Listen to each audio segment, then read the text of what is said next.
The gunshot echoed through the muddy streets of Redemption Creek as Eleanor Evans ducked behind a water trough, her heart pounding wildly against her ribs. The year was 1876, and the promise of a new life in Colorado Territory had turned into a nightmare faster than she could say westward expansion. Rain pelted down, soaking her once fine traveling dress and plastering her auburn hair to her pale face as she watched the saloon doors swing shut behind the man who had just murdered her traveling companion and would-be husband. Eleanor had never felt more alone in her 22 years of life. Thomas had promised her security, a home, a future all gone with a single bullet over a gambling debt she hadn't even known existed. Now she was stranded in a mining town with nothing but the clothes on her back and a small carpet bag containing her few remaining possessions. As night fell and the rain intensified, Eleanor realized she couldn't stay crouched behind the trough forever.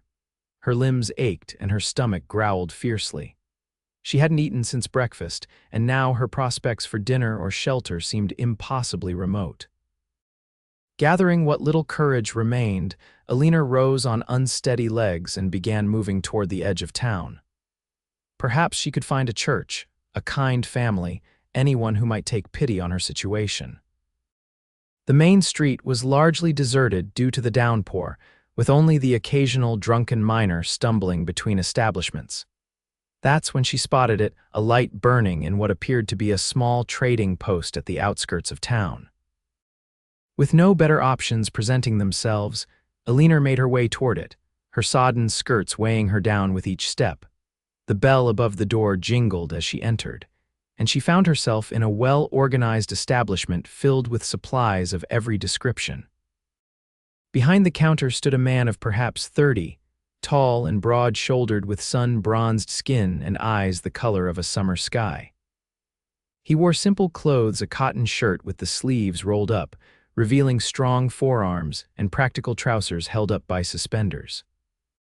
"We're about to close for he began, then stopped abruptly when he saw her bedraggled state. "Madam, are you all right?" Eleanor opened her mouth to respond but found she couldn't speak. The events of the day, Thomas's murder, her desperate flight, the crushing uncertainty of her future suddenly overwhelmed her. Her knees buckled, and she might have collapsed entirely if the man hadn't vaulted over the counter with surprising agility to catch her.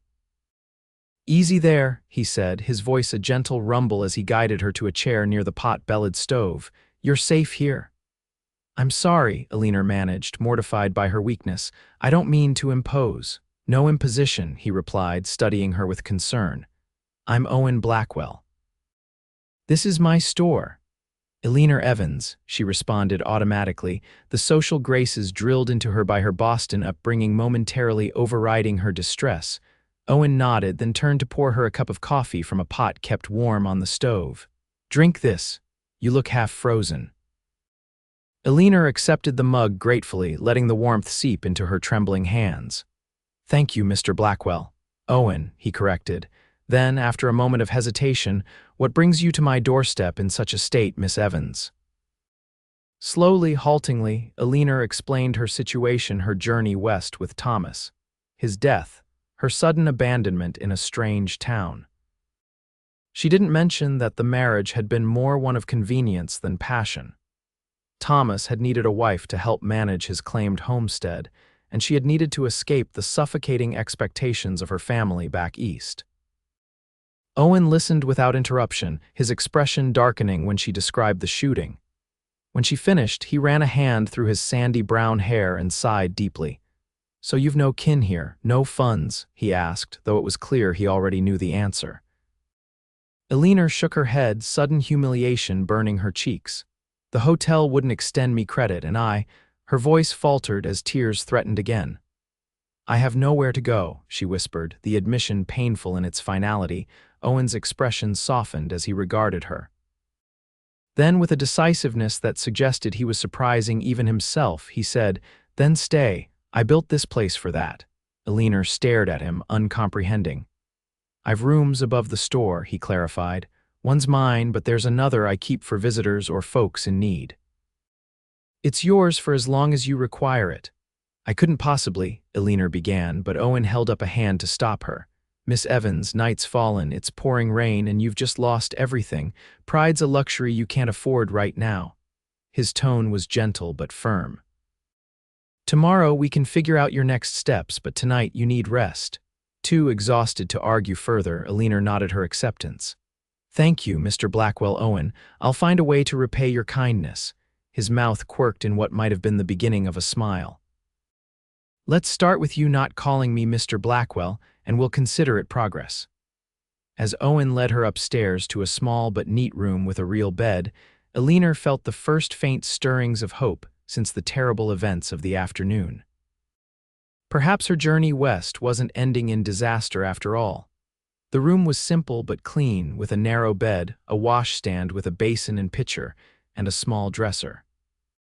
A window overlooked the back of the property, where Eleanor could make out the shadowy outlines of a barn and corral through the rain-streaked glass. It's not fancy, Owen said, lighting an oil lamp on the bedside table, but it's dry and warm. It's perfect, Eleanor replied honestly. After the day she'd had, this modest room seemed like a palace. Owen nodded, seemingly satisfied with her response. There's a clean nightdress in the dresser. My sister stays sometimes when she's passing through. Bathrooms down the hall. I'll leave you to rest. As he turned to go, Eleanor found herself reaching out to touch his arm, stopping him. Why are you helping me? She asked, genuinely puzzled by his generosity to a complete stranger. Owen looked down at her hand on his arm, then back to her face. Something unreadable flickered in his eyes. Because someone once did the same for me when I needed it most. He gently disengaged from her touch. Good night, Miss Evans. Good night, Owen, and thank you. After he left, Eleanor changed into the borrowed nightdress, washed her face in the basin, and crawled into bed. Despite her exhaustion, sleep was elusive as questions whirled through her mind. What would she do tomorrow? How would she survive with no money and no prospects? And why did a successful store owner like Owen Blackwell live alone at the edge of town, with a spare room ready for folks in need? Eventually, physical and emotional fatigue claimed her, and Eleanor drifted into a dreamless sleep, lulled by the sound of rain on the roof and the distant, comforting knowledge of another human presence under the same roof. Morning arrived with piercing clarity, sunlight streaming through the window Eleanor had forgotten to cover. For a moment, disorientation gripped her. This wasn't the hotel room she and Thomas had taken, nor her bedroom back in Boston. Then the events of the previous day crashed over her and she sat up with a gasp. A soft knock at the door followed. Miss Evans, there's breakfast downstairs when you're ready. Owen's voice brought her back to the present. Thank you, she called. I'll be down shortly. Eleanor found her dress from yesterday had disappeared, replaced by a simple calico day dress laid out on the dresser. It was slightly too large but clean and serviceable. After dressing and pinning up her hair as best she could without proper implements, she made her way downstairs. The trading post looked different in daylight, larger and more comprehensive than she'd realized last night. Everything from farming equipment to dry goods lined the shelves, and a small section near the counter held foodstuffs and sundries. Owen was nowhere to be seen in the main store area, but an open door at the back revealed a small kitchen where he was setting out plates on a wooden table. Good morning, he said as she entered, gesturing for her to sit. Hope you're hungry.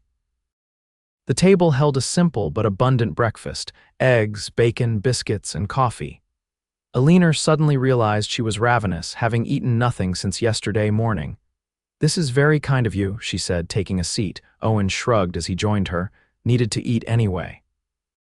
He passed her a plate. Store opens in an hour, so eat up. They ate in companionable silence for a few minutes before Eleanor spoke again. I need to find employment, she stated plainly. I can't impose on you indefinitely. Owen studied her for a moment. What skills do you have? Eleanor considered the question. Her upbringing hadn't prepared her for much practical work. I can read and write well. I know arithmetic. I play piano, though I doubt that's much use here. She hesitated. I'm a quick learner. Can you keep accounts, inventory? Yes, certainly. Owen nodded thoughtfully. As it happens, I could use help in the store. Business has been growing faster than I can manage alone. Would suit us both if you stayed on for a while. Eleanor blinked in surprise. You're offering me employment, just like that. I'm offering you a chance, Owen corrected. You need work, I need help, simple arithmetic. It seemed too good to be true. Where would I live? Keep the room upstairs for now, Owen said matter-of-factly. I'll take room and board from your wages until you decide on something more permanent.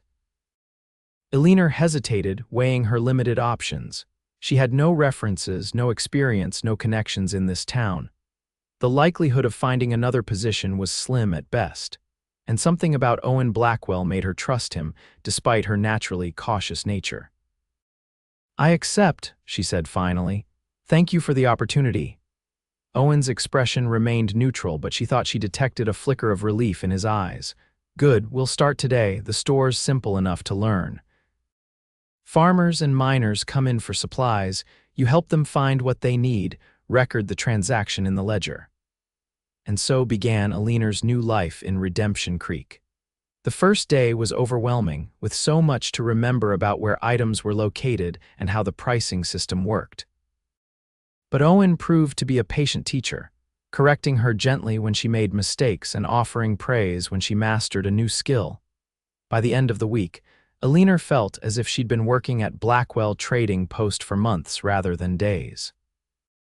Her natural intelligence and eagerness to learn served her well, and she found herself enjoying the work more than she'd expected. Each customer brought new challenges and conversations, helping her learn about the community she'd unexpectedly joined. Owen remained something of a mystery. He was unfailingly kind and professional, but revealed little about himself beyond the occasional reference to his past. She learned he'd come west after the war. He didn't specify which side he'd fought on, and had built the trading post from nothing 5 years ago. He mentioned a sister named Olivia who lived in Denver with her husband, but otherwise seemed to have few personal connections in town. The townsfolk treated him with respect, but kept a certain distance that puzzled Eleanor. He was clearly successful, reasonably handsome, and possessed of a quiet integrity that she found increasingly admirable. Yet he seemed deliberately isolated, retreating to his room most evenings after dinner to read or work on the store's accounts. 2 weeks into her new arrangement, Eleanor was organizing a shipment of canned goods when the bell above the door jingled. She looked up to greet the customer and froze. Standing in the doorway was Sheriff Malcolm Davis, the man who had done nothing when Thomas was shot, claiming it was just a gambling dispute. Well now, Davis drawled, his gaze traveling over Eleanor in a way that made her skin crawl. Isn't this interesting? The dead man's woman all settled in with Blackwell. Eleanor straightened her spine. Good afternoon, Sheriff. Can I help you find something? Davis ignored her question, sauntering farther into the store. Town's been talking, you know. Young woman living above a store with an unmarried man. Raises eyebrows. Miss Evans works for me. Owen's voice came from behind Eleanor, cool and controlled. Her living arrangements are nobody's concern but ours. The sheriff's smile didn't reach his eyes. Just looking out for the town's moral character, Blackwell. You know how I feel about proper behavior. And you know how I feel about harassment, Owen countered, moving to stand beside Eleanor. Was there something you needed to purchase today? The tension in the air was palpable as the two men stared at each other. Finally, Davis shrugged. Just passing by, thought I'd check on the new arrangement. He tipped his hat mockingly. Good day to you both. After he left, Eleanor released a breath she hadn't realized she was holding. What was that about? She asked, turning to Owen. Owen's jaw was tight. Davis and I have history. Nothing for you to worry about. He implied there was something improper about my living here, Eleanor persisted, her cheeks flushing with indignation. People talk, Owen said with a sigh. Small towns run on gossip. It'll die down eventually. But Eleanor wasn't so sure. That evening, as they sat down to the simple stew she had prepared for dinner, she broached the subject again. I should find other accommodations, she said. I don't want to damage your reputation in town. Owen looked up from his meal, his expression unreadable. Is that what you want, to leave? No, Eleanor admitted, surprising herself with the vehemence of her response. In the short time she'd been here, the trading post had begun to feel like home in a way that even her family's house in Boston never had. But I don't want to be a burden or a source of trouble for you. You're neither, Owen stated firmly. Then more softly, I've grown accustomed to having you here, Eleanor. It was the first time he had used her given name, and the sound of it on his lips sent an unexpected warmth through her chest. I've grown accustomed to being here, she confessed. Their eyes met across the table, and something shifted between them, a recognition, perhaps, that their arrangement had become more than mere convenience for either of them. The moment was broken by a pounding on the front door of the store. Owen frowned, rising from his chair. Stay here, he instructed, reaching for the rifle he kept mounted above the kitchen door. Eleanor listened anxiously as he went to answer the summons. The murmur of voices reached her, then Owen called her name. She entered the store area to find him standing with a young woman who looked barely older than 16, her face streaked with tears and a darkening bruise on her cheek. This is Jenny, Owen explained gently. She needs a safe place to stay tonight. I thought you might help her get settled in your room. I'll take the sofa in the sitting room. Understanding immediately, Eleanor nodded and approached the frightened girl. Come with me, Jenny. Let's get you cleaned up. Later, after Jenny had been bathed, fed, and put to bed in Eleanor's room, Owen explained the situation. Jenny was married to one of the miners, a man known for his violent temper, especially when drinking. It wasn't the first time she had sought refuge at the trading post. You do this often? Eleanor asked, sitting beside Owen on the small sofa in the cramped sitting room adjacent to the kitchen. Taken people who need help, Owen stared into the cup of coffee he held between his hands. When necessary. That's why you keep the spare room ready, Eleanor realized. That's what you meant when you said you built this place for that, for people who have nowhere else to go, he nodded, still not meeting her eyes. My sister and I, we knew what it was like after our parents died before I was old enough to provide for us properly. He took a deep breath. I promised myself if I ever had the means, I'd never turn away someone who needed shelter. Eleanor felt something expand in her chest, admiration, yes, but also a deeper emotion she wasn't ready to name. That's why some people in town keep their distance from you, she guessed. Because you help those they'd rather ignore. Owen's mouth twisted in a wry smile. Sheriff Davis thinks I'm disturbing the natural order of things. The saloon owner thinks I'm cutting into his business by keeping drunken husbands' wives away. The mayor thinks I'm collecting undesirables. He shrugged. I don't much care what they think. On impulse, Eleanor reached out to take his hand. I think you're a good man, Owen Blackwell. His eyes finally met hers, something vulnerable and hopeful flickering in their blue depths. For a moment, Eleanor thought he might say something more, but instead he squeezed her hand gently before releasing it. It's late, he said, standing. You should get some rest. Take my room, I insist. Eleanor wanted to protest, but recognized the stubborn set of his jaw. Good night, then. And thank you for trusting me with the truth. As spring turned to summer, life at the trading post fell into a comfortable rhythm.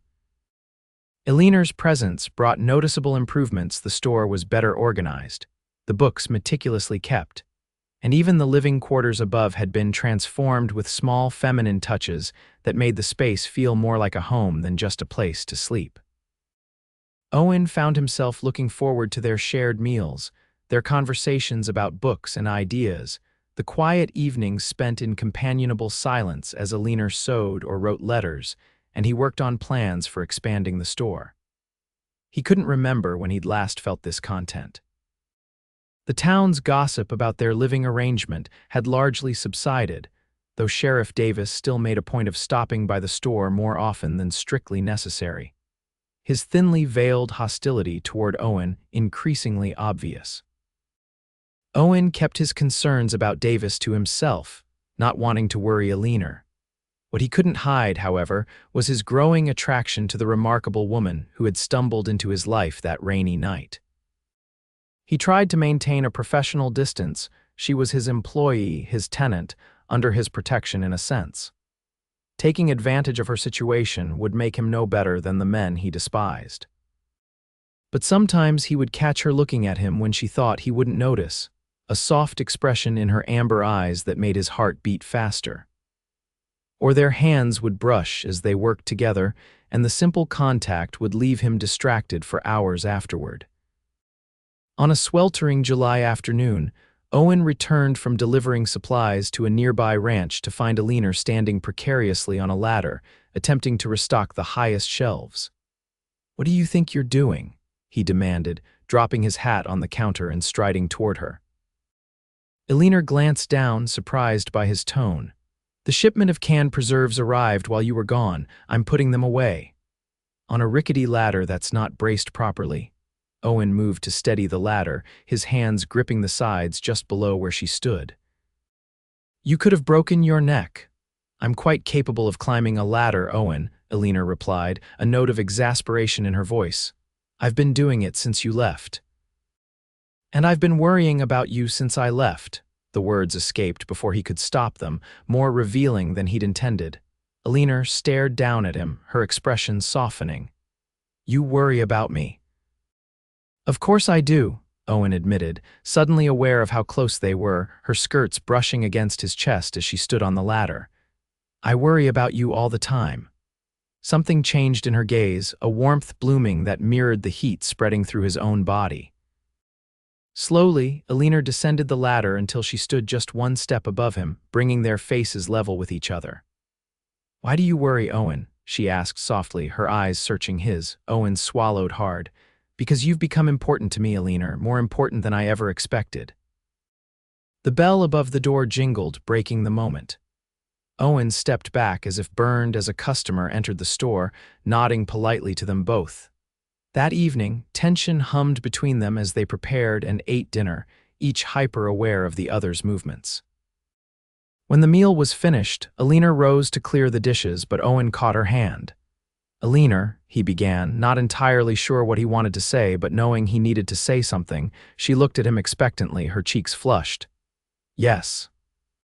Whatever Owen might have said was interrupted by the sound of breaking glass from the front of the store.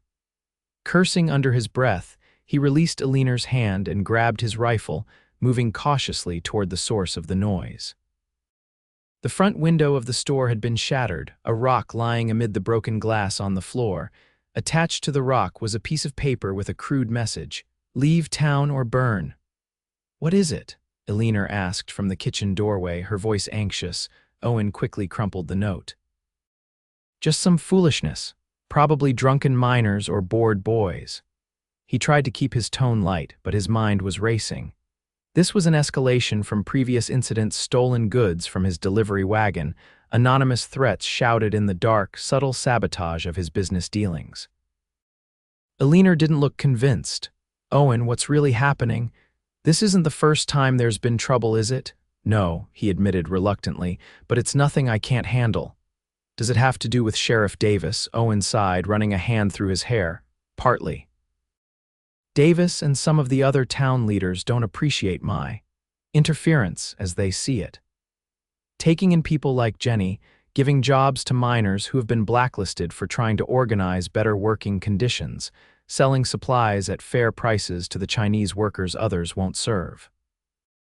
"And me?" Eleanor asked quietly. "Is my presence here making it worse for you?" Owen moved toward her, unable to bear the distress in her expression. "No," he said firmly. "If anything, having you here has been the one bright spot in all of this." Eleanor's eyes widened at his words. "Owen." He couldn't stop himself any longer. Owen reached out, cupping her face in his hands with infinite gentleness. "I don't regret a single moment since you arrived, Eleanor. Not one." The kiss that followed was tentative at first, a question asked and answered in the press of lips. Then Eleanor's arms slid around his neck and Owen pulled her closer, deepening the kiss as years of loneliness and weeks of longing poured out between them. When they finally drew apart, both breathing heavily, Owen rested his forehead against hers. "I've wanted to do that for weeks," he confessed. Eleanor's smile was radiant. "I've wanted you to do that for weeks." The tenderness of the moment was short-lived, however. Within days, the threats against Owen's business escalated. Supplies were stolen from his latest shipment, and rumors began circulating in town that Blackwell was selling defective goods. Sheriff Davis made a show of investigating these claims, searching the store while Owen was out making deliveries. He was looking for something specific, Eleanor told Owen that evening, pacing their small sitting room in agitation. He kept asking where you keep your personal papers. Owen's expression darkened. Davis has been trying to find evidence against me for years. He thinks I'm involved in helping fugitives escape runaway wives, minors fleeing debt bondage, even former slaves still being hunted. Are you? Eleanor asked, not judgmentally but with genuine curiosity. Owen hesitated, then nodded. Sometimes. There's a network of people who help those in need find their way to safer places. I'm just one stop along the way. That's why you have the hidden space beneath the floorboards in the storeroom, Eleanor realized. I found it when I was cleaning last month. Owen looked alarmed. You never mentioned it. I figured you had your reasons, Eleanor said simply, and I trust you, Owen. The words seemed to pierce him to his core. He crossed the room to take her hands in his. Eleanor, I need to ask you something important, these threats against the store. They're likely to get worse before they get better. I don't want you in danger because of me. Eleanor squeezed his hands. I'm not leaving you to face this alone. I'm not asking you to leave, Owen clarified. I'm asking you to marry me, Eleanor gasped softly. Owen. Not just because of the danger, he hurried to add, because I love you, because these past months with you have been the happiest of my life, because I want to build a future with you, whatever comes. Tears welled in Eleanor's eyes as she searched his face. Are you certain? I have nothing to bring to this marriage, no dowry, no family connections that would help you. You bring yourself, Owen said, his voice rough with emotion. That's all I want, all I need. Eleanor's smile bloomed slowly like the sunrise. Then yes, Owen Blackwell, I will marry you. The wedding was a quiet affair, performed by the circuit preacher who visited Redemption Creek once a month. The only guests were Jenny and her children. She had left her abusive husband for good and was working as the town's seamstress. And a few of the miners and farmers who had become friends and loyal customers. Sheriff Davis watched from across the street, his face stormy, but made no move to interfere. The mayor and other town leaders were conspicuously absent. Owen had surprised Eleanor with a proper wedding ring, ordered specially from Denver, and the look of wonder on her face as he slid it onto her finger was something he knew he would remember until his dying day. That night, as husband and wife, they discovered each other in new ways, their passion tempered by tenderness as they learned the language of each other's bodies. Afterward, lying in the quiet darkness with Eleanor's head pillowed on his chest, Owen felt a peace he hadn't known was possible. What are you thinking? Eleanor murmured, tracing patterns on his skin with her fingertips. That I'm the luckiest man in Colorado territory, Owen replied honestly, that I never expected to find this kind of happiness. Eleanor propped herself up to look at him in the faint moonlight streaming through the window. Nor did I. When Thomas was killed, I thought my last chance at a decent life had died with him. She brushed a lock of hair from Owen's forehead. I was so wrong. This us is so much more than I ever dared hope for. Owen pulled her down for a kiss, pouring all his love and gratitude into the gesture. I promise you, Eleanor Blackwell, whatever happens, we'll face it together. The test of that promise came sooner than either expected. 3 days after their wedding, Eleanor was alone in the store while Owen made deliveries to outlying farms. Sheriff Davis entered, flanked by 2 deputies and the mayor. Mrs. Blackwell, Davis said, emphasizing her new title with sarcastic politeness. We have a warrant to search these premises thoroughly. Eleanor stood her ground, chin raised. On what grounds, Sheriff? Suspicion of harboring fugitives and transportation of stolen goods, the mayor supplied, avoiding her direct gaze. Stand aside, madam. For the next hour, Eleanor watched helplessly as they tore through the store and living quarters, pulling out drawers, appending crates, even slashing open sacks of flour and sugar.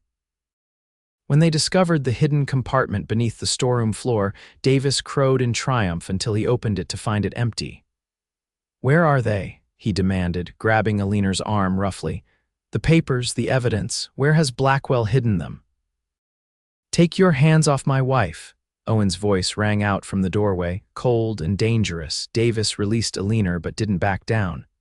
"Your game is over, Blackwell. We found your hidey hole. It's just a matter of time before we find what you've been using it for." Owen moved to stand beside Eleanor, his arm sliding around her waist. "You've executed your warrant, Davis. Found nothing because there's nothing to find. Now get out of my store." The confrontation might have escalated further if not for the unexpected arrival of a well-dressed man who entered the store with an air of authority. "What's going on here?" All heads turned to the newcomer, and Eleanor felt Owen stiffen beside her. "Judge Wilson," the mayor said, suddenly looking uncomfortable.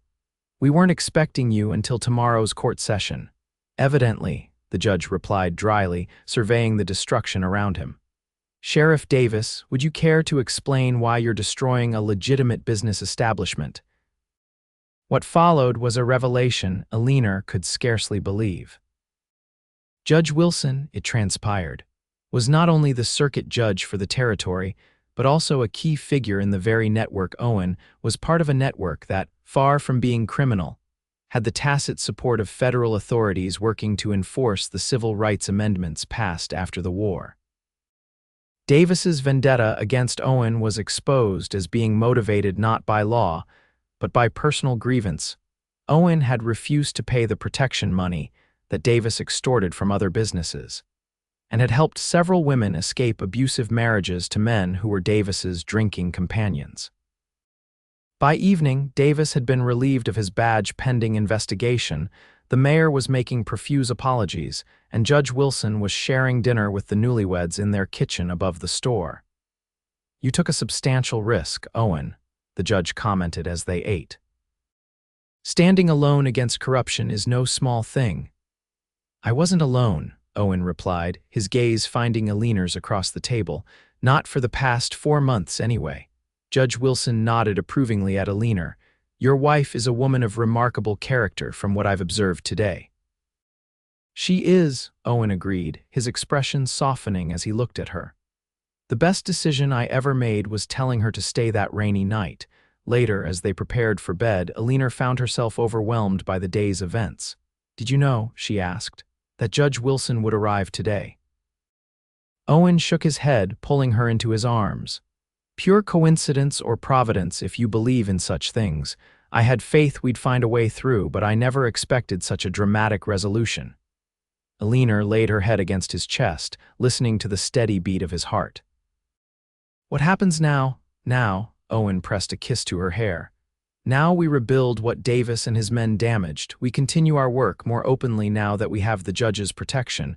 We make this town a better place bit by bit." He tilted her chin up to meet his gaze. "And we start our family, if you're willing." Eleanor's heart swelled with love and hope. "I can think of nothing I want more." As summer turned to fall and fall to winter, Redemption Creek underwent its own transformation. With Davis gone and a more principled man appointed as sheriff, the atmosphere in town gradually shifted. Owen's trading post thrived, expanding to include a proper boarding house for those in need of temporary shelter, managed capably by Eleanor. Their first child, a daughter they named Hope, arrived the following spring, exactly 1 year after Eleanor had stumbled into the trading post with nowhere else to go. As Owen held his newborn daughter in the same room where he had first offered shelter to her mother, the circle of giving and receiving seemed perfectly complete. "I never imagined this," Eleanor whispered, watching her husband cradle their child. "That night when I whispered I had nowhere to go. And I said stay because I built this place for that," Owen finished for her, his voice thick with emotion. "I thought I was offering you shelter, Eleanor. I had no idea you would become my home." Eleanor reached for his hand, their fingers intertwining just as their lives had done. "We built this place together," she said softly, "and we'll keep building it for ourselves and for others who might need it someday." As Hope's tiny hand wrapped around her father's finger, Owen and Eleanor exchanged a look of perfect understanding. The journey that had brought them together had been marked by loss and danger, but had led to a love neither had expected to find in the wild frontier of the American West. A love that would endure, like the sturdy walls of the trading post, providing shelter from life's storms for years to come.